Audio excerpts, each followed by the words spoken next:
जिनके ऊपर लाठियां बरस रही हैं। हम जैसे सभी शिक्षकों के बच्चे हैं, हम ही गार्जियन हैं, हम ही शिक्षक हैं उनके, उनका दर्द हमारा दर्द है। भ्रष्टाचारियों पर लाठियां बरसनी चाहिए, लाठियां उन जगहों पर बरसनी चाहिए करके आ गए हैं। हमारे यहाँ ये पढ़े लिखे हैं, वेल क्वालिफाइड हैं, और हमें लगता है कि कुछ तो ऐसे भी बच्चे हैं विधानसभा में बैठे, कुछ नेताओं से ज़्यादा डिग्री है उनके पास, बिल्कुल है ना। तो कम से कम जो गैर कानूनी चीज़ें हो रही हैं वहाँ लाठियाँ बरसनी चाहिए, लेकिन लाठियाँ वो छटक कर शिक्षकों के पीठ पर बरसती हैं, तिरंगों पर बरसती हैं। ये सबसे बड़ा दुर्भाग्य है।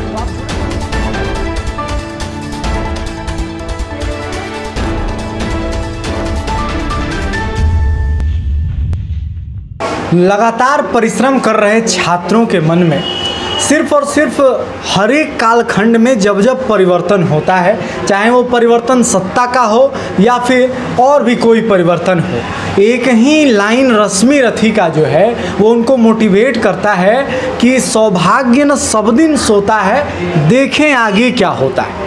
लेकिन जब जब परिवर्तन हो रहा है, बार बार ये जो सीटेट और बीटेट के अभ्यर्थी हैं उनका जो सौभाग्य है वो सोया ही नज़र आ रहा है। वो पहुंच जा रहे हैं प्रदर्शन करने के लिए और उन पर लाठियां बरस जा रही हैं, जैसा कि आपने खबर हमारे ही चैनल से देखी थी कि किस तरह से बेरहमी से सीटेट बीटेट एस्टेट के अभ्यर्थियों को पटना में मारा गया। मारा इस तरह से जा रहा था जैसे कि मानो एसडीएम साहब किसी आतंकवादी को मार रहे हो।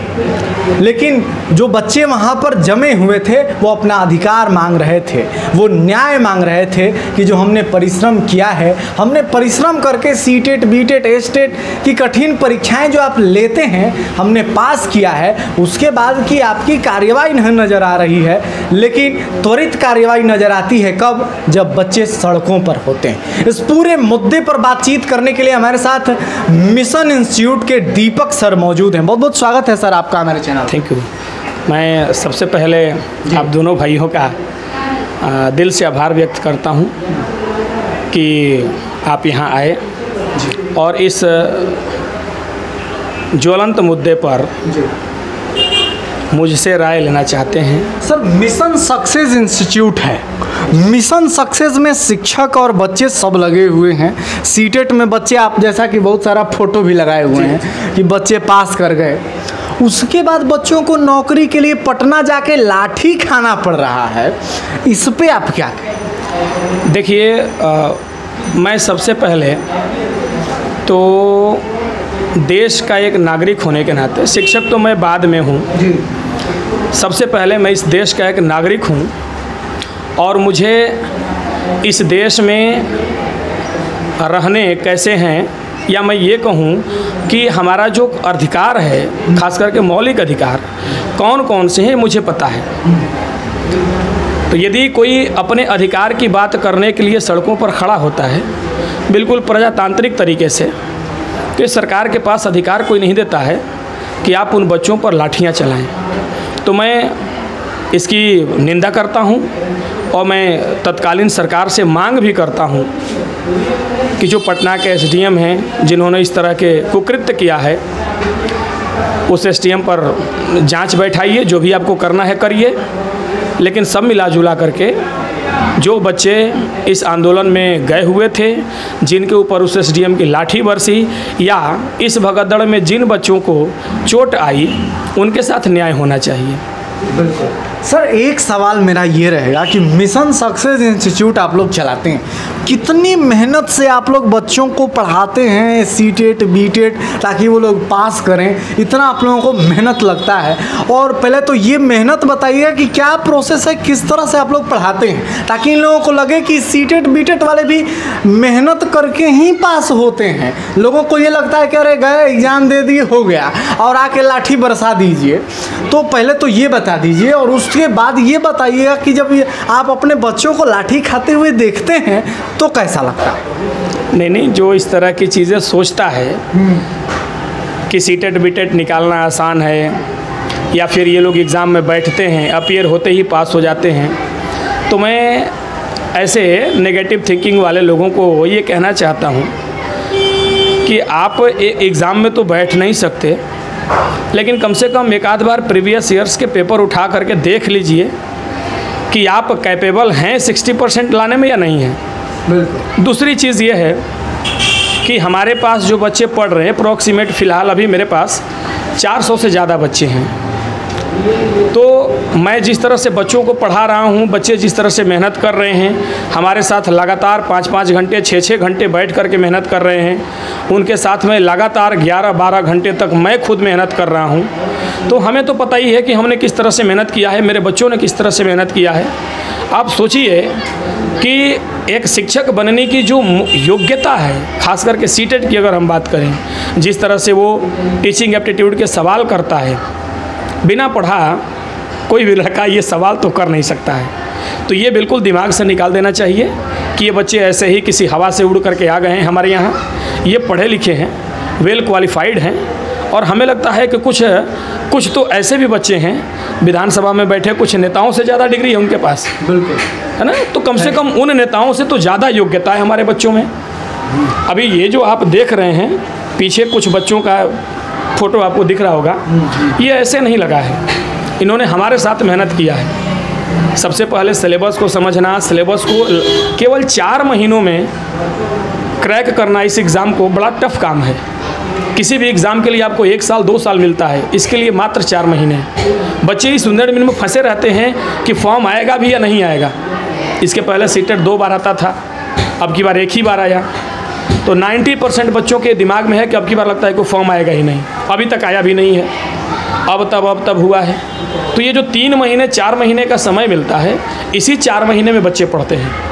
तो 4 महीने की मेहनत आप समझ ही सकते हैं कितना टफ होता है। बिल्कुल, ये सबसे बड़ा दुर्भाग्य है हमारे पूरे शिक्षा प्रणाली का।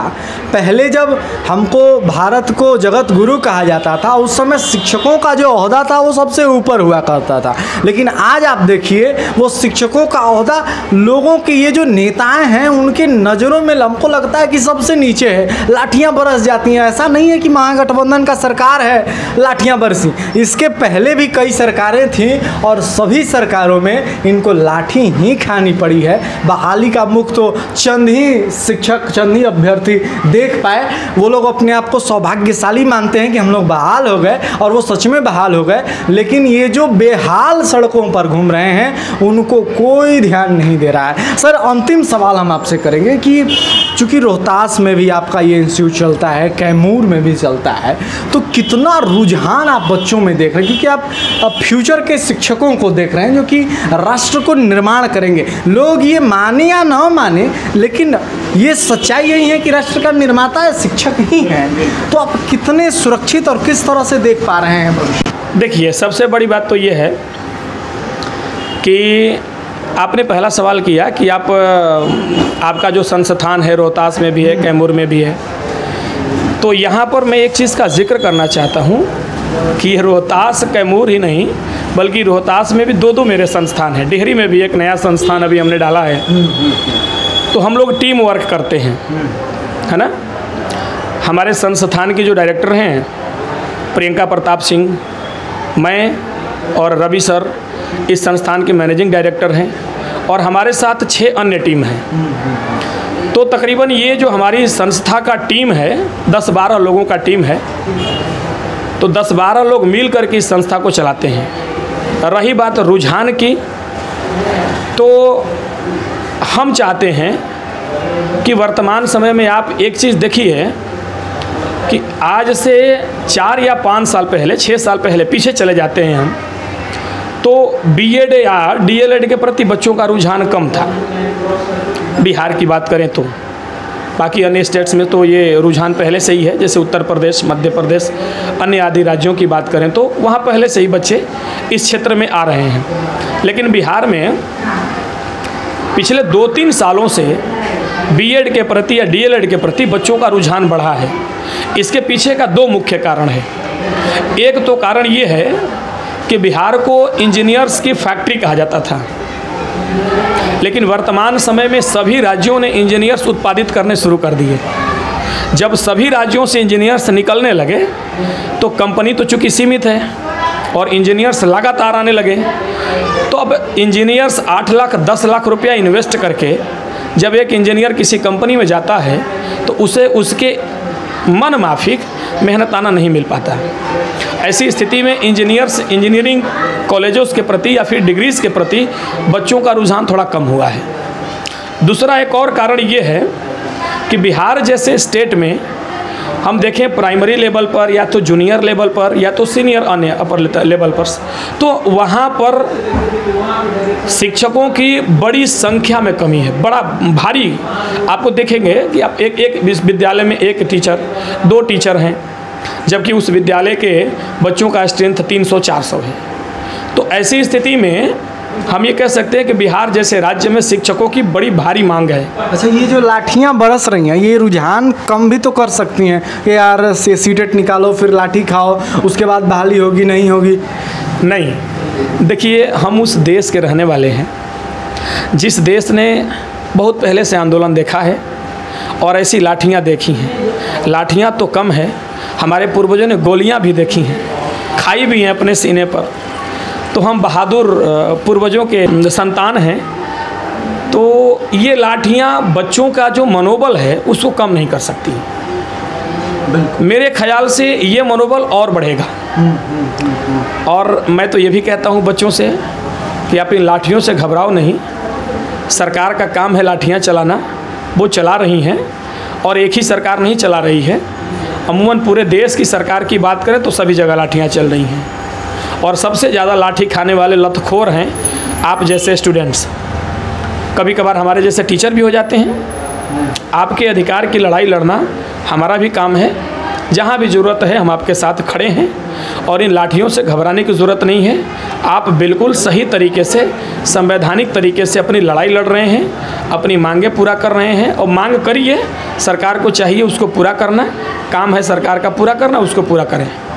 बिल्कुल, जब संज्ञान में आया मामला तो तेजस्वी यादव तुरंत मीडिया के सामने आते हैं और बहुत सारी बातें कहते हैं, बहुत सारी चीज़ें कहते हैं कि भैया हम लोग आगे ध्यान देंगे इन चीज़ों का, और त्वरित कार्यवाही उस एसडीएम पर भी करने की बात उन्होंने कही है।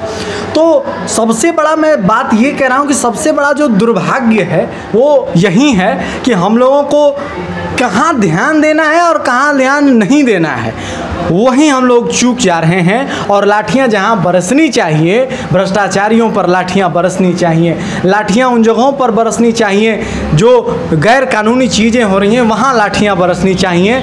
लेकिन लाठियाँ वो छटक कर शिक्षकों के पीठ पर बरसती हैं, तिरंगों पर बरसती हैं। ये सबसे बड़ा दुर्भाग्य है। तो आप जुड़े रहिए हमारे साथ। बहुत बहुत धन्यवाद सर, आप हमारे साथ जुड़े और इस गंभीर मुद्दों पर बहुत लोग बात करना नहीं चाहते हैं कि भैया कब क्या हो जाए हमारे साथ, इसलिए आपको बहुत बहुत धन्यवाद किया आप नहीं आए। इसमें देखिए डरने जैसी कोई बात नहीं है। वो हमारे बच्चे हैं जिनके ऊपर लाठियाँ बरस रही हैं। हम जैसे सभी शिक्षकों के बच्चे हैं, हम ही गार्जियन हैं, हम ही शिक्षक हैं उनके। उनका दर्द हमारा दर्द है और इस दर्द पे हम नहीं बोलेंगे तो कब बोलेंगे। चलिए, बहुत बहुत धन्यवाद सर। तो आप जुड़े रहिए हमारे साथ और देखते रहिए न्यूज़ सुपर 7। सबके दुख सुख में आपकी आवाज़ उठानी हो तो हम आपके साथ हैं, चाहे कोई हो या ना हो, आपकी आवाज़ बुलंद हम जरूर करेंगे। तो आप देखते रहिए न्यूज़ सुपर 7। तब तक के लिए आप हमारी पूरी टीम को दीजिए इजाज़त। धन्यवाद।